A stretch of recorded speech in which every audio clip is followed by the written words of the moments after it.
Black lives do matter. To me. Black lives matter to the average citizen. To people who refuse to judge people for superficial reasons. To your local preacher. Probably to you if you're watching this right now. Black lives matter to most Black people.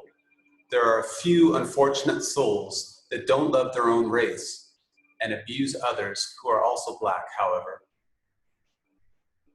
Black lives matter to patients who see Black doctors.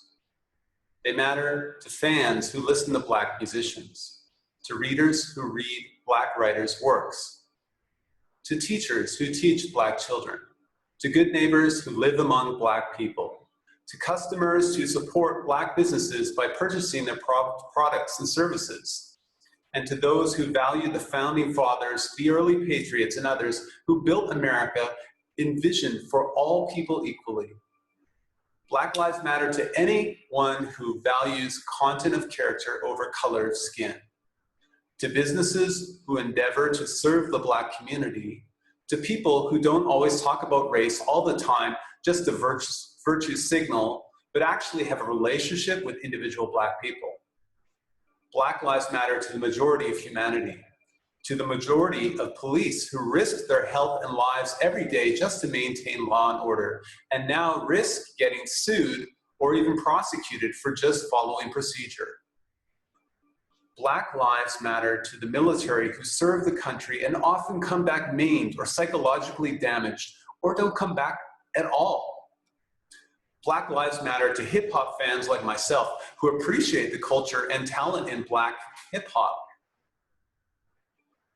Black lives matter to students of history who realize the important individual roles Black people have taken throughout America's history.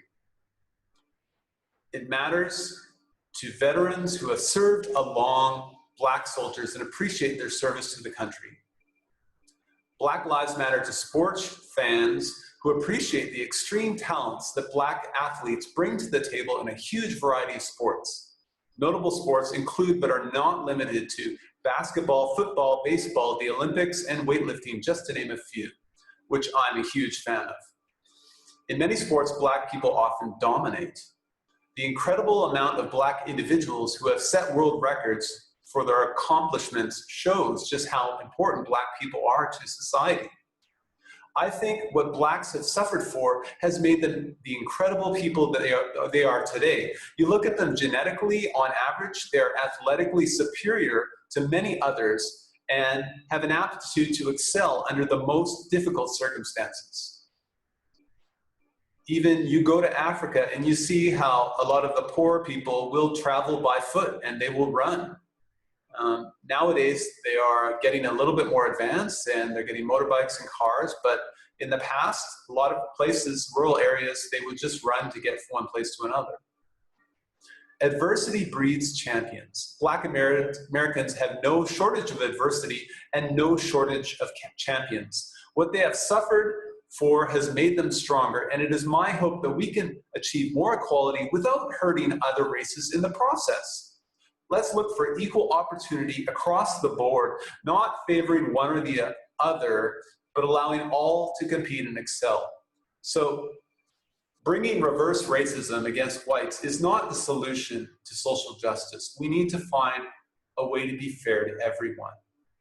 Let me give you a little personal experience. When I was a student, I didn't really try that hard. And I remember in grade 8, I started in this quizzing program, and I was basically the bottom of the bar, you know, like the worst that you could get. But later on, I kept trying, and throughout the years, eventually I became a provincial champion and I went on to internationals. And that was through my adversity of just trying and seeing other people's example. And I think that all people, when they go through adversity, when they go through challenge, they can be led to the point where they can become excellent, they can become the best. So rather than trying to go back to racial segregation as they're doing in places like Chaz or CHOP or whatever they want to call it now, basically the socialist revolution they're trying to bring on America, Rather than go back to the past where we were discriminating by race, why don't we stop these racial conflicts? Stop punishing people for the sins of their forefathers. We have to get past history at some point and start afresh. Give everyone more opportunity. Don't use divisive social justice that only attacks other races, because that just breeds more hatred. It breeds more racism. We want peace. We don't want to be divided. We don't want to be conquered. And that leaves Western society open to attack by hostile countries that want to conquer us when we are divided. When the United States is a divided state, it's no longer a country. So we need to bring unity back to the situation here. Let's open up education to be more cheaper and more universally accessible to all individuals, regardless of national or ethnic background. Like, you look at what they're doing in a lot of countries in Europe where it's fairly cheap or even free to study in post-secondary education.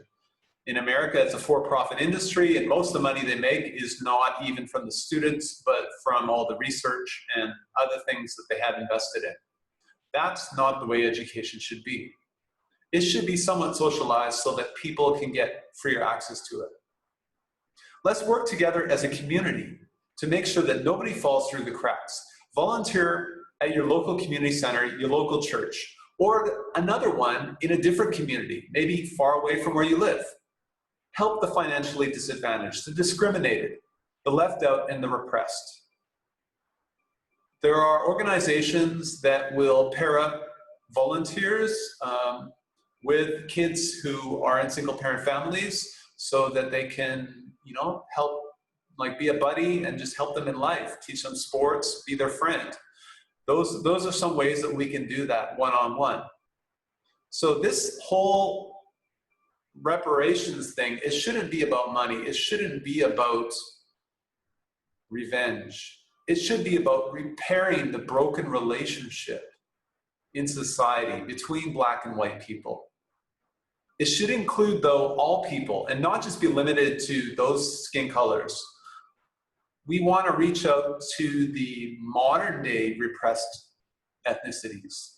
There are many, immigrants and others that they don't have a lot of say in what goes on in politics and in society, and they need to be reached out to as well. Finally, brothers and sisters, love your neighbor as yourself. If you can do this and love God, you are fulfilling the basics of the law of what God has commanded. As Christians, this is what we're supposed to do. And race shouldn't matter, whether we're black, white, yellow, red, whatever. We must be equal and loving and fair to everyone, but not by demanding change, not by pushing our way, but by offering help, by sacrificing, by caring, by taking action. And not in any politically revolutionary sense, but on a personal and local level where we care for our neighborhood, we care for our neighbors, we care for a local community, or a community nearby or maybe far away that needs help. Black lives, all human lives matter. So let's start acting like they do matter. Let's not favor one group above another like we did in the past. Let's put everyone on the same plane. End the riots, end the violence, end the racial strife and segregation. Let's respect law, order, society, and each other.